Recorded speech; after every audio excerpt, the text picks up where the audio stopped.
Good morning, everybody. I hope you're keeping well.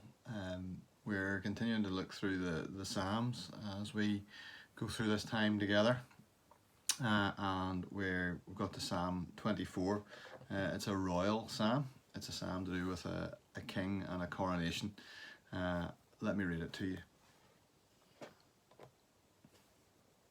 The earth is the Lord's, and the fullness thereof, the world and those who dwell therein. For he has founded it upon the seas and established it upon the rivers. Who shall ascend the hill of the Lord? And who shall stand in his holy place?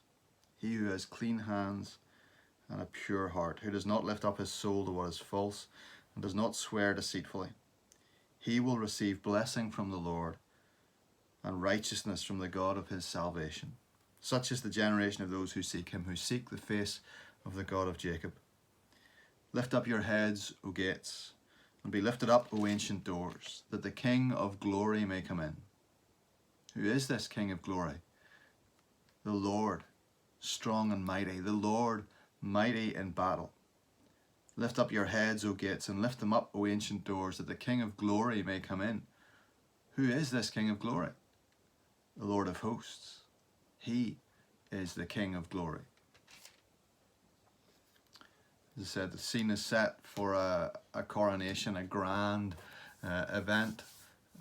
But the problem with this coronation is that they're looking around wondering, who is the king? Who is the person who is going to be crowned? And gradually they get to the answer to that question.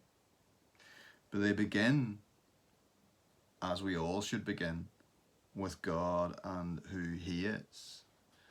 With the sovereign, creative God, the one who has made heaven and earth, the one whose fullness fills the earth itself. Earth and everything in it.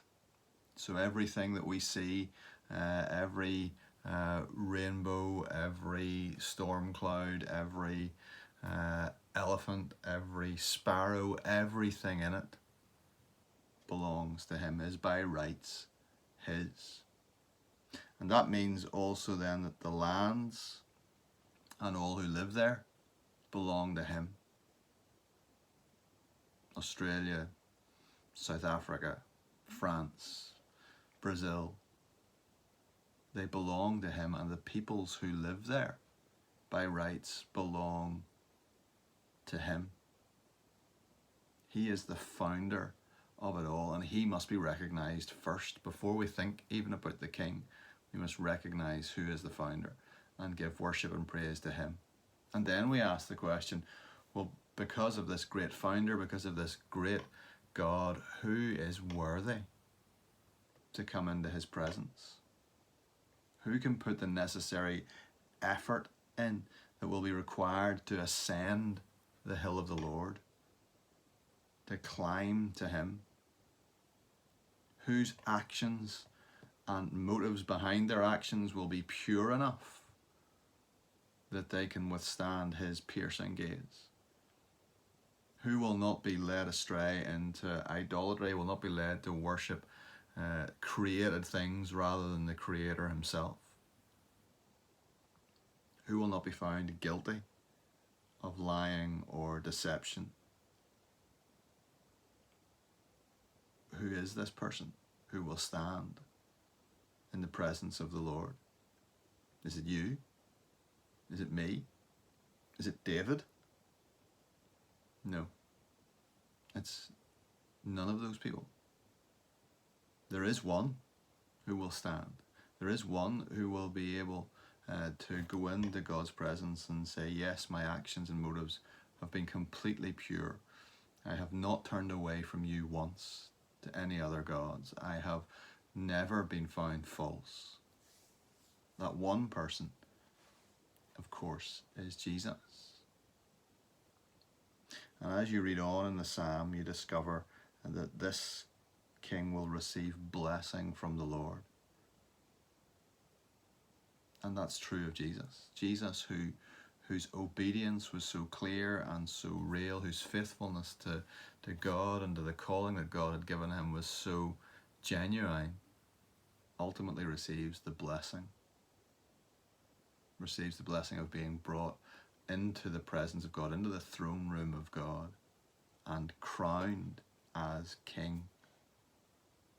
His righteousness is secure.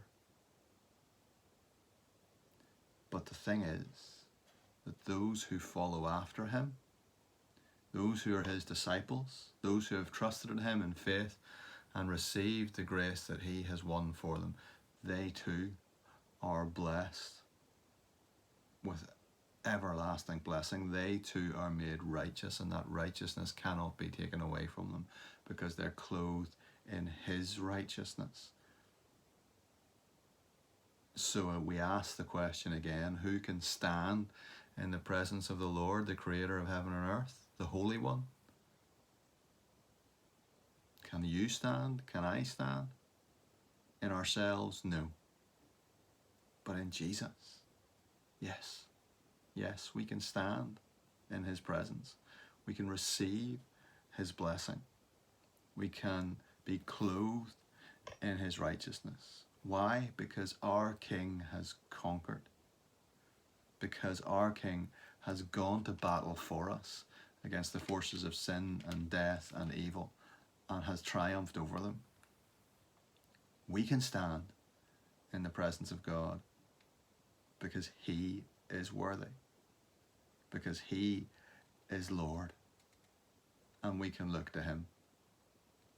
So whatever is happening today, whatever is in your mind today, whatever feelings you have about yourself today, please remember, if you're a disciple of Jesus Christ, you have the right, won by him, to stand in the presence of the Lord of hosts, to know his infinite blessing, to know his eternal love, to know that you stand righteous in that presence.